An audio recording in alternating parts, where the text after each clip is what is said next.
Welcome to Unforbidden Truth. I'm Andrew. This is part one of a two-part interview with school shooting survivor Missy Jenkins-Smith.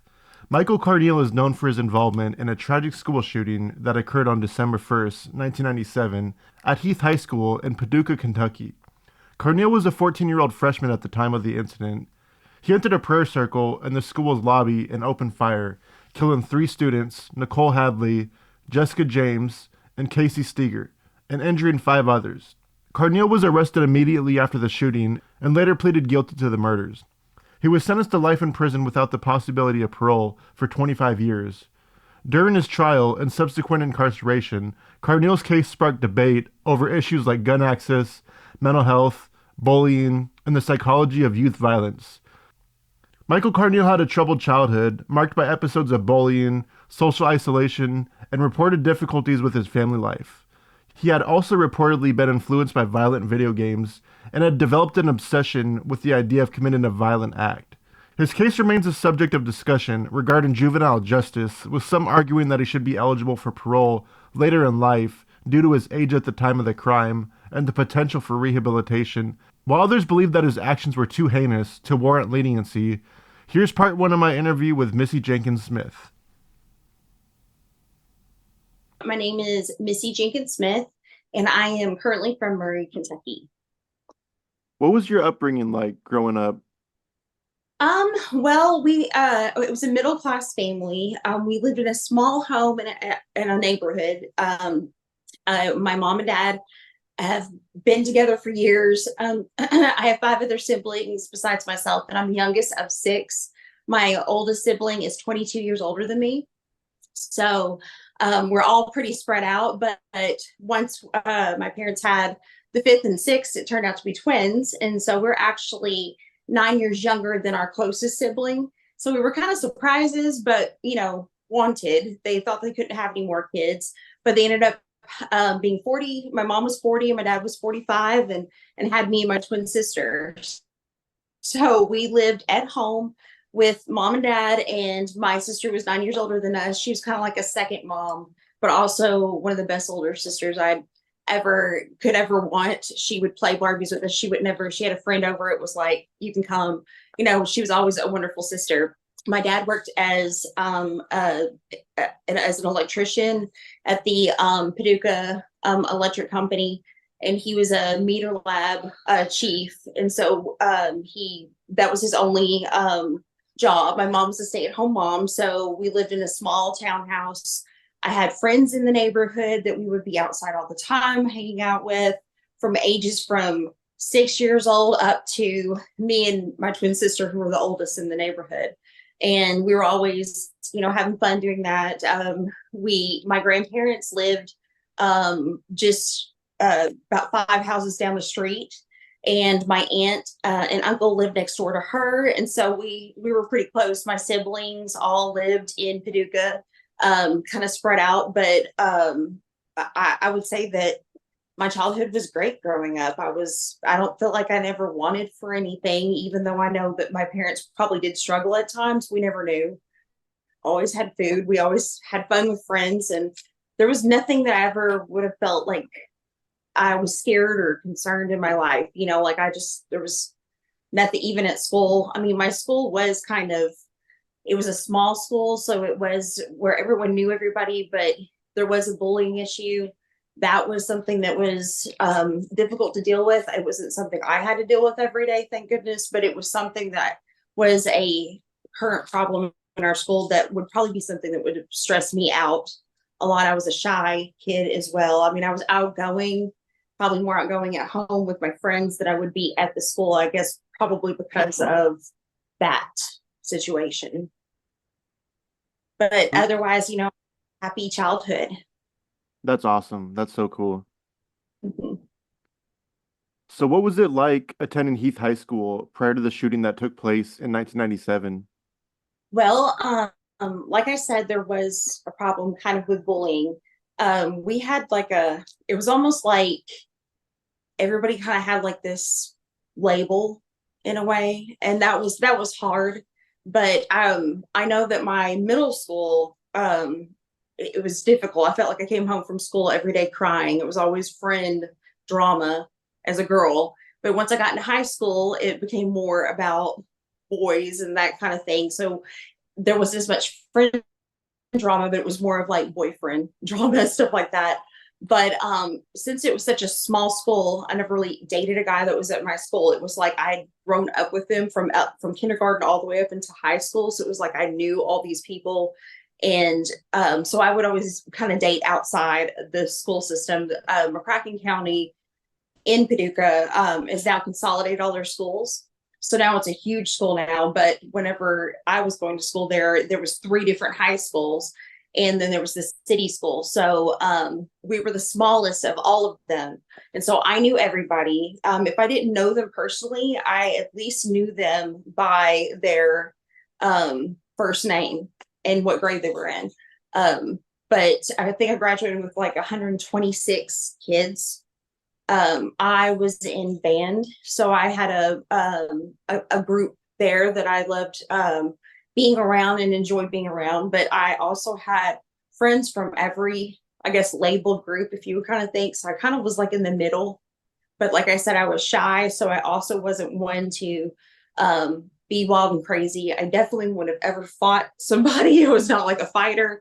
I was a happy person that I was never really angry. I wanted things to always be good and to be happy. And I think that's kind of how maybe that's why I kind of stayed away from anything that had to do with bullying. You know, I saw that happening too. And I look back on it. And that's one of the things that I do regret is not being more active against it, like being more of a bystander and having that mentality of like, I need to stay out of it. That has nothing to do with me.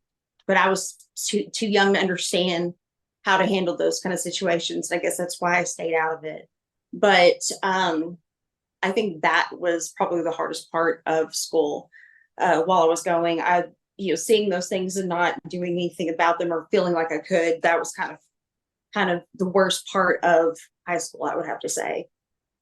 Yeah, bullying was a big thing at my school too, and especially nowadays, this day and age, social media. I mean, kids are so cruel with posting photos and videos of people online, like I especially don't know. nude photos or promiscuous photos. It's just ridiculous. I don't know how I can, I'm dealing with my kids. Thank God I have boys because I feel like they're so much, easier when it comes to that kind of thing. But I do have a niece. My twin sister has a daughter. So she's kind of like my girl.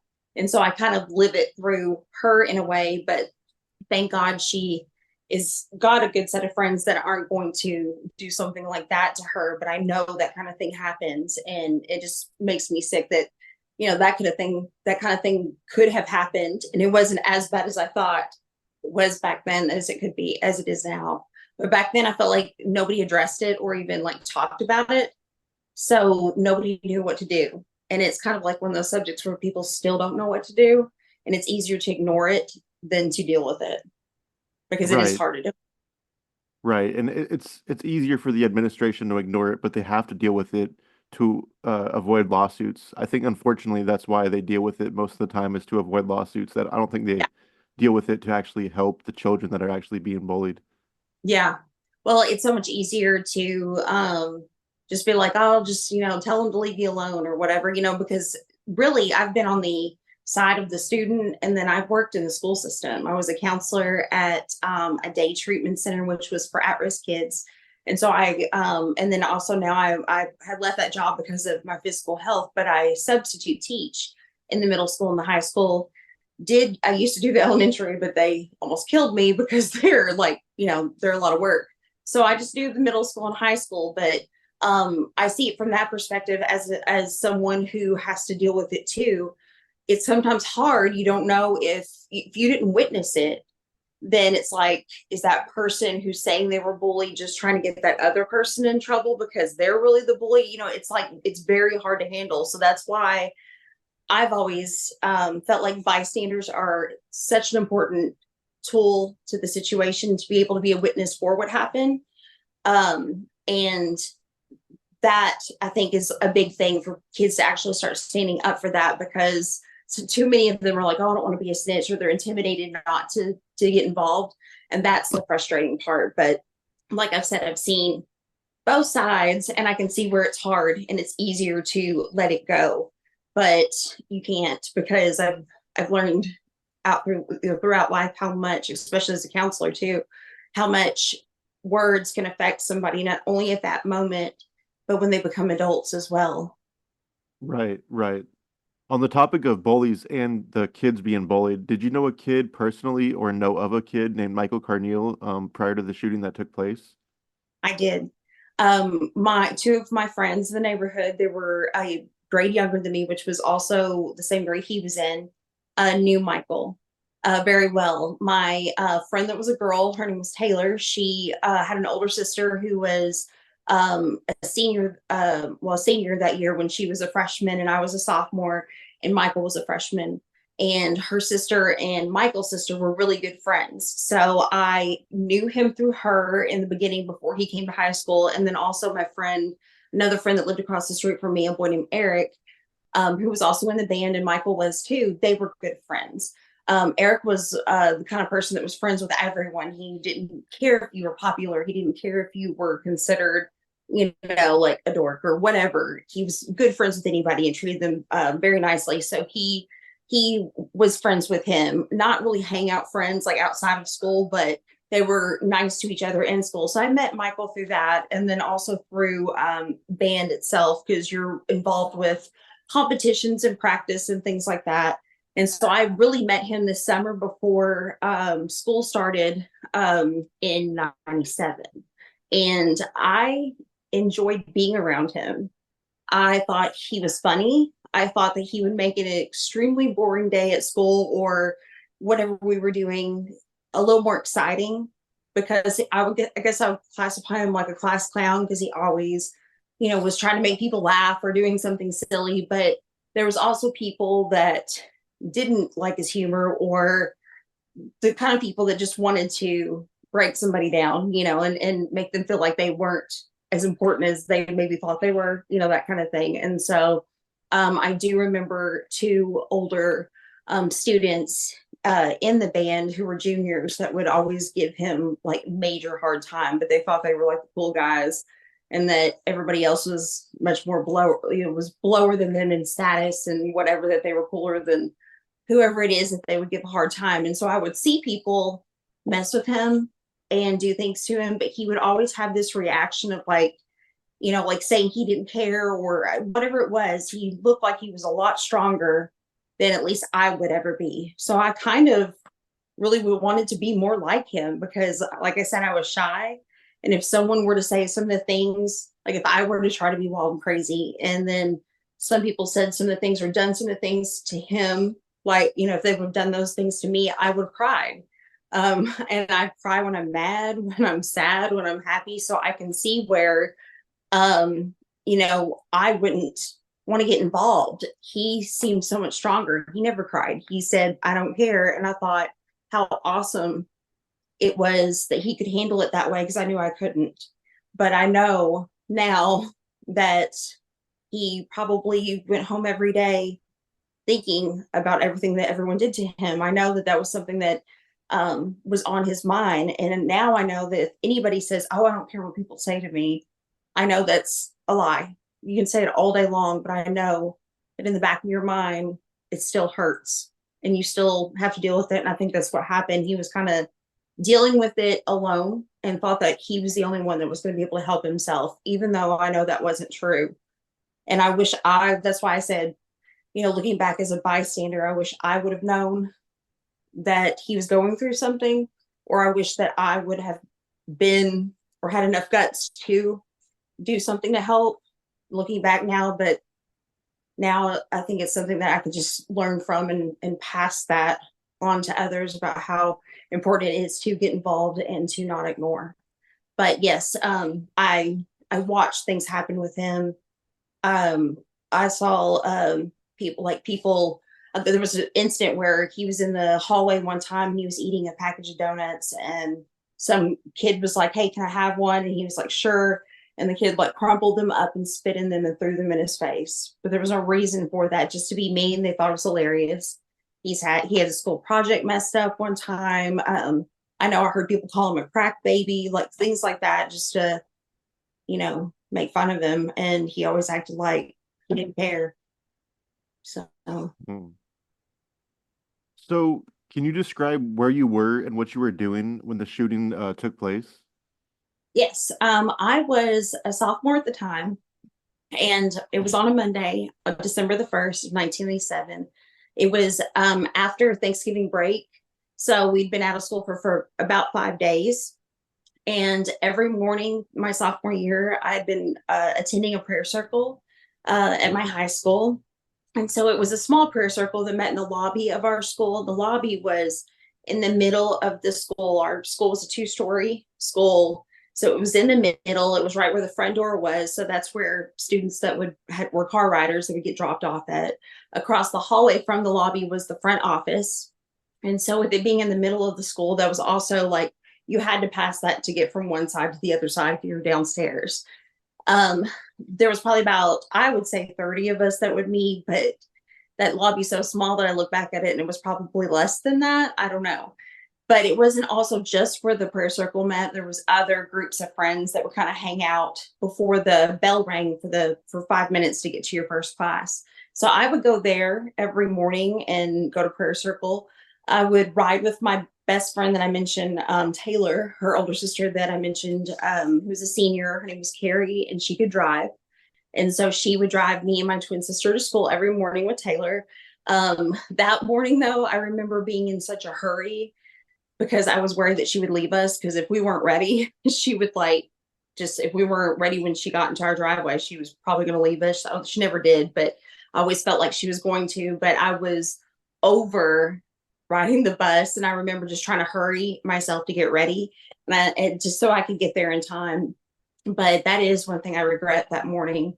I really wish I would have stopped and told my parents how much I love them and hug them and that kind of thing. I didn't take out that time. I was too much in a rush, and I didn't know that when I got to school that my life would change forever. But that morning, nothing was out of the ordinary. Nothing seemed different than any other morning, except for we hadn't seen each other for 5 days. So we would walk around and talk to each other. He would always hang out in a group of friends outside of the prayer circle. And so him being there that morning wasn't odd. I didn't notice him though. There were so many people in the lobby. I didn't notice or specifically look and say, "Oh, there he is," or remember seeing him there. But he was usually hanging out with a group that would sit in the corner of the lobby. So that morning wasn't any different than any other morning. So, how did you initially react when you realized what was happening? Um, well, after we prayed and we said amen, and I had at least just enough time to walk to the middle of the lobby. I was on my way to get my backpack, but I had sat on the corner of the lobby because I was going to stop by my locker and go upstairs to my first class, which was World Civ. But the very first thing I saw was not him with the gun. I actually never saw him with the gun. But the first thing I did see was a girl I knew. Her name was Nicole. She was 14 and a freshman. And she was also friends with my friend Taylor. And in the band, she was shot. He shot her in the head and she fell down to the ground. And so, since I didn't see him or the gun, I instantly, I guess, like when you go into shock, your mind tries to like make sense of things. So, I was trying to tell myself at that moment that it was a joke and that it wasn't real and she was okay and that someone was going to get a ton of trouble. I was not familiar with guns whatsoever. So, the sound of the gun was a sound that sounded like firecrackers. And so I thought that's part of the joke. They're going to be in a ton of trouble. But the only guns I'd ever heard were guns on television, and they definitely didn't sound like that. So I kind of stood there and just stared at her. It was at least, I think there was at least like three pops that happened. It was like three slow pops. And the first pop is when she was shot. But then there was a spray of bullets, and I was hitting the spray. And when I was hit, I didn't even know that's what it was. I didn't know I was shot. I would have never thought that this was what it would feel like being shot, but my entire body went numb. And then I had a ringing in my ears. And so as I fell down, there was a girl standing behind me. She said she saw my legs just give out from under me. So she said it makes sense that I was paralyzed because whenever I fell, I just kind of felt like I floated down to the ground and that the impact didn't even hurt whenever I hit the ground. And when I landed on the ground, that's when my twin sister, Mandy, who was with me that morning as well, crawled over to me and she hovered over me while he was still shooting. She actually saw him with the gun. But she also saw the first girl get shot as well, which most everybody in that lobby did. And then she also felt a bullet go through her hair. It like rubbed the back of her neck, like at her hairline. And so all of that made her get down on the ground. But that's when she saw me and she crawled over and she hovered over me. And so whenever he was done shooting, I could tell she was looking at something. And so I asked her, what's going on? What's happening? And she finally, and I know it was because she was in shock, was able to get out that there was a gun. And then I was like, there was a gun. Who did it? And she told me that it was Michael. And that was the last person that I would have ever had guessed would have been capable of something like that. I was confused when she told me. I was like, Michael who? And I couldn't believe it. But I was then realizing that the reason why I was experiencing what I was experiencing was probably because I had been shot. But the very first thing I noticed was that I couldn't feel my stomach. I didn't notice my legs, and it was probably because of shock. I wasn't thinking about that. But I told my sister, I was like, I can't feel my stomach. I didn't know where I was shot. I had a black shirt on. We couldn't find any blood. I think I was bleeding mostly internally, but that the fact that I couldn't feel my stomach confused us both. It freaked us out. After talking about that, we looked to our right and saw another best friend of ours named Kelly. She was walking around and crying and holding her left shoulder like this because she'd been grazed by a bullet on her shoulder. She came over to talk to us for a little while, and then I don't even remember our conversation, but eventually Mandy left the scene because she didn't know what else to do. She was overwhelmed. She was lost and didn't know what else to do. But when she looked at the end of the hallway from the lobby, which was towards our gymnasium that was detached outside of the school, she saw that all the students were being taken out of the classrooms into the detached gym. All the teachers were doing that at that point. And again, that was like back whenever lockdowns didn't exist and all that stuff. So I don't know who made the decision that that should happen, but that's what they did.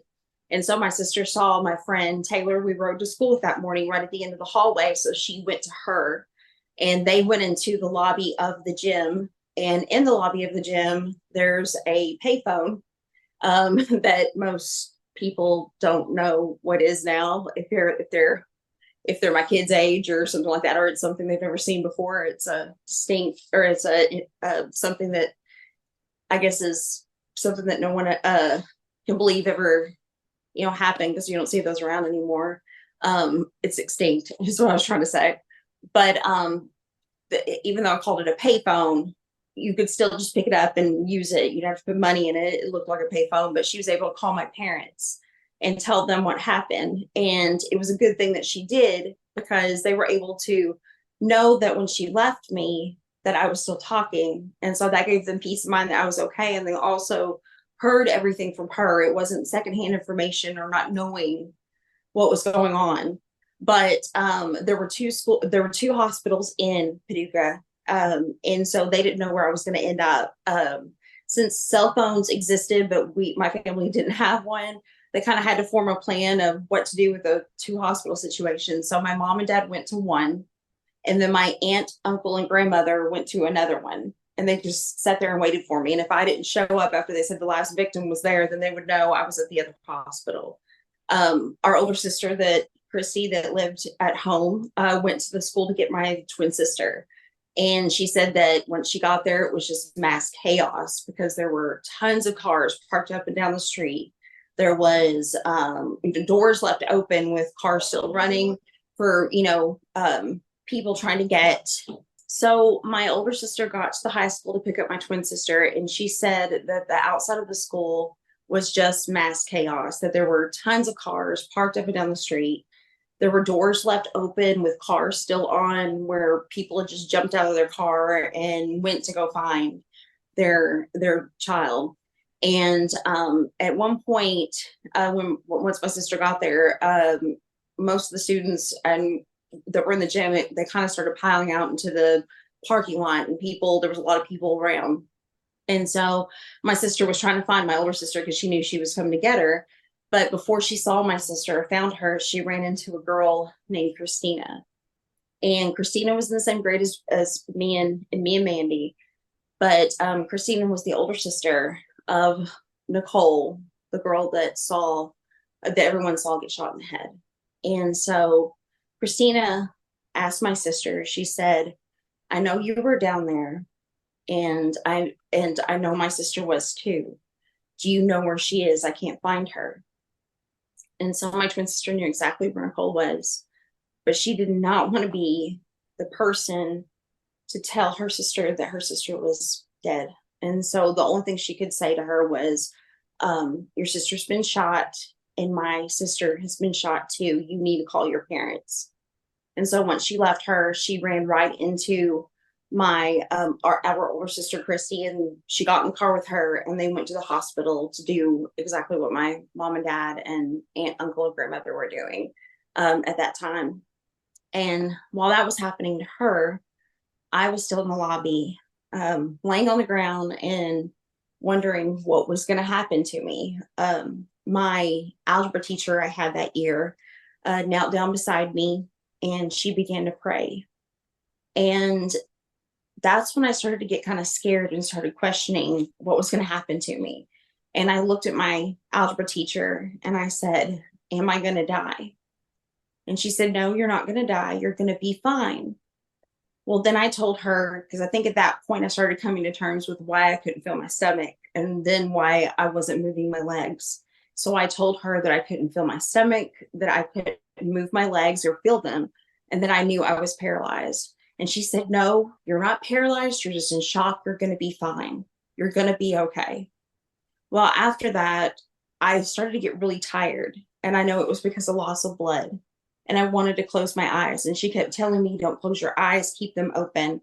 And I tried, and I couldn't fight it anymore, and I closed them. And I don't know how long I was out. I have no clue.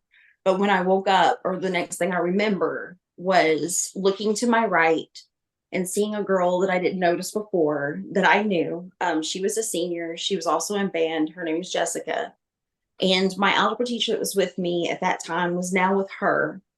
And I had another teacher that was with me. And she was also with my chemistry teacher, who was holding Jessica, or trying to hold her, because Jessica was like rolling all over the ground and moaning. And I remember hearing my algebra teacher say over and over again, she's not going to make it. She's not going to make it. And I remember just laying there and watching her until the ambulances came to get us. And there was nothing else to watch. But I didn't realize that what I was watching was her die, because she died 2 hours later in surgery. She bled to death. I found out later, though, that our injuries were similar, and I'll explain that a little later. But once they got me into the ambulance, I remember seeing a girl that they were giving CPR to, and I didn't know who she was. But later on, I found out who it was. They got me to the emergency room. They quickly gave me 2 IVs. One was giving me fluid. The other was giving me blood. I had to have 2 pints of blood. They had to put a chest tube in the left side of my side, because the bullet had hit my lung. And then they started kind of performing like little tests to kind of see what I could feel and what I couldn't. And so they were basically like them taking a needle and poking me, or just asking me to move my feet. And I couldn't feel the pokes, and I couldn't move my feet. And so at that point, that all they could tell me was that I was paralyzed. And I remember them telling me this, and I remember thinking, this isn't good. That's a bad thing. But for some reason, I was okay with it. And I knew that I shouldn't be reacting like that, because that's something I knew what paralyzed meant. I knew there wasn't a cure for it. I knew that this was a bad thing that I was going to live with for the rest of my life. But so I felt like I was crazy. And so I was like, I need to cry, because this is something you should be crying over. So I tried to make myself cry. But then I realized I was a really bad actress and I looked really dumb for trying to make myself. So I kind of just stopped at that point. But once I got into the X-ray, I realized why I was okay with it. I had been shot through the left shoulder.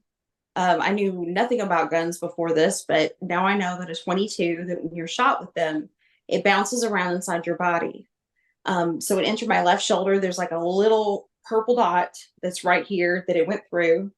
It bounced around inside my body, missing every major artery and organ besides hitting my lung. And then something I found out recently, I had an MRI done about a year ago of my spine. And the doctor who did the MRI was like, I don't know how you're still alive. And I was just like, what? Because at the time, being 15, they didn't explain everything to me. And so I kind of felt like he really explained things to me looking at the MRI. He said, well, where the bullet went through after hitting my lung, he said, where the bullet went through to hit my spine where it was, it had to pass my aorta and my esophagus. And he said, those two things are so close together that he's like, I don't know how you didn't injure either one of those things. It just passed right straight through them. What if it would have hit my aorta? I would have bled to death. And I think that's what happened to Jessica. I don't think that it hit her spine because she wasn't paralyzed, but I think it hit her aorta. If it would have hit my esophagus, I would have had some kind of chemical, like is the acid in your esophagus, some kind of death, that would have been quick because of that. But he said it went straight in between them, didn't damage either. It hit my spine at the fourth and fifth thoracic vertebrae of my spinal cord. So that's like mid chest down. And then it exited out of the right side of my back and didn't even go through the back of my shirt. The bullet, whenever they were doing my X-ray, so I didn't have to have surgery to have the bullet removed, and I was alive. I started realizing that I was getting a second chance and that being paralyzed was nothing compared to not having the future or the second chance I was given. Jessica, who was 17 years old, will always be 17. She never had that life that I was going to get a chance to have, even though I was going to have it from a wheelchair. So I still go into frustrations because of it. There's times where I want to scream and say, why me? But I have to remind myself that, after I get over my pity party and frustrations, especially now after being in the chair for 26 years, there's a lot of things physically that's going on with me that's difficult and tough to deal with. But after I get over my frustration and scream and say, why me, then I have to remind myself of the positives I have, and that I'm still here because there are 3 girls that morning that didn't make it. Besides Jessica, who was shot at the same place I was, there was Nicole, who I'd mentioned before, who was a freshman in 14. And the girl that I saw in the ambulance with me turned out to be one of my friends. Her name was Casey. She was 15 years old, and she was shot in the back of the head, and it came out of her nose. My friend Kelly had to identify her body because no one knew who she was. She was actually almost out of the lobby too, because she was running and got into the hallway area, like running towards the gym, and she was shot. Mandy said that when she walked beside her as she was going towards the gym, and she said she remembered, and I know this is out of shock, she remembers looking down at her and she saw it was an Adidas jacket with a hood over the person's head, and she was just like, that's a dead body. I wonder who that is. Like she remembers walking past her. But so those were the 3 that were killed. There were 5 that were injured, and I was one of the most seriously injured out of the 5, with being paralyzed from the chest down, not feeling anything from that down to my feet. My friend Kelly, who I mentioned, she was 16 and braced on the left shoulder. There was a girl named Shelly who was a senior that year. She was also 17 and was shot in the neck, and somehow it affected the use of one of her hands. I think it was her right hand. But with physical therapy, she eventually gained the use of her hand back, but I don't think it was ever really the same. And then there were 2 boys who were shot, both freshmen. One was named Craig, and he was grazed on the neck. And then the last one, his name was Holland, and he was grazed on the head. And so that's what happened that morning. That was part one of my interview with Missy Jenkins-Smith. For extra content, ad-free episodes, and more, head on over to patreon.com/unforbidden-truth. If you want to pick up some merch like a coffee mug, a t-shirt, or a tank top, head on over to unforbiddentruth.org. Thank you for listening. See you on the next one.